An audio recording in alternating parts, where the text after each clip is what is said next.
Hello, my name is Catherine Hall, and I'm the General Projects Librarian at Catherine de Bourgh Memorial Library. This report on Scratch was created at the request of Dr. Mary Bennett.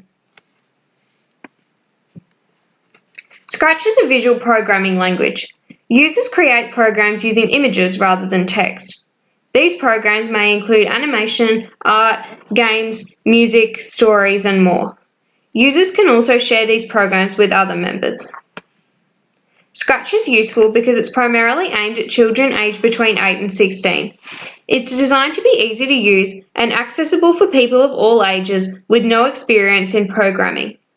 Scratch allows users to develop skills in programming, information technology, language development, creativity, logic, mathematics, problem solving, and reasoning. I tested Scratch and discovered useful and relevant information. As you can see, the website's very well designed, organized, and easy to use. A project I particularly liked was titled Teens at the Castle.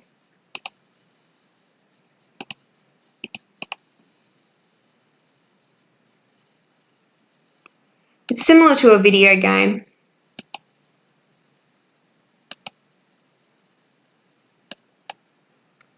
This is where users can remix the project and add their own flair. For example, I could choose that I'm going to turn one of the teens into a dragon.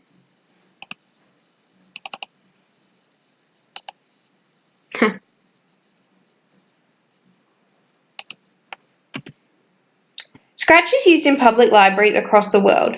The library hosts sessions where children learn how to use Scratch and collaborate with each other. Library staff supervise and provide guidance. Scratch is used in school libraries to engage students in both reading and programming. School librarians may research Scratch programs and recommend useful programs for teachers to use with students. School libraries may operate information technology classes or computing as an extracurricular activity, which can incorporate Scratch. Scratch is used in community centres, museums, and schools. Scratch was introduced to the introductory computer science course at Harvard University. There was a sharp reduction in the number of students dropping the course or receiving a failing grade. However, it's only used in the first week of the course, since it's ultimately inappropriate for college students who go on to learn more advanced programming languages.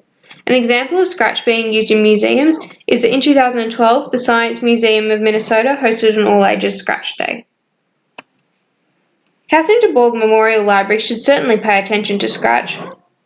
I have some of my own ideas as to how we can use Scratch in the library. We as librarians can use programs available on Scratch or create our own. We could create a game which teaches players how to use the library and provide a link on our website. Scratch programs could also be used to enhance other activities and events we host. For example, we could create a Scratch project, perhaps an animation, based on our book club book of the month, and encourage members to create their own.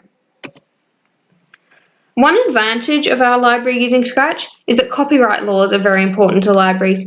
While Scratch encourages the remixing of projects by other users, all projects are licensed under Creative Commons, and Scratch automatically attributes the original creator for remixed projects. Hence, librarians do not need to be concerned by this aspect of copyright, and Scratch users can learn about the importance of copyright.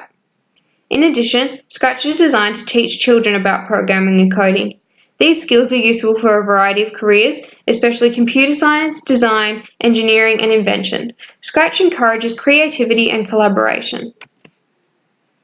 One disadvantage of Scratch is that its audience is limited to children and may not be particularly well received by people above the age of 16.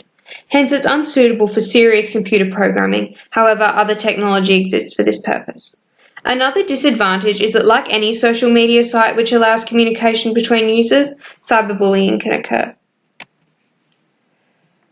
Regarding skills we'll need to have in the library if we use this technology in the future, Scratch is designed for children and people with no prior knowledge of programming, so one does not need an advanced skill set. The knowledge required is simply that which all librarians already have.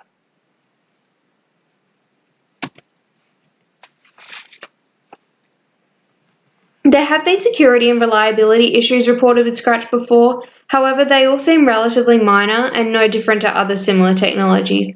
In addition, all evidence I found of these issues was on the Scratch website itself, especially the discussion boards, including contributions from both the Scratch team and regular users.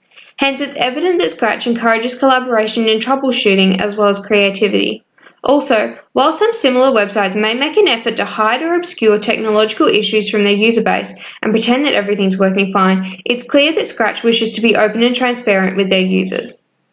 Scratch relies heavily on Adobe Flash Player, which was once very popular but has been increasingly criticized for its performance and various security issues.